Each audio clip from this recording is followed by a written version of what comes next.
கருணை உள்ளவன், இன்னல் பட்டு எழும் குரலை கேட்கின்றவன், இன்னல் பட்டு எழும் குரலை கேட்கின்றவன், எண்ணங்களை இதயங்களை பார்க்கின்றவன்.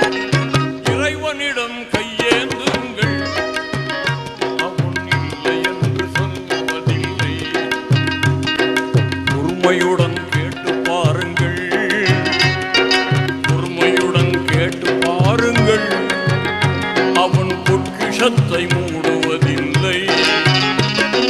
இறைவனிடம் கையேந்து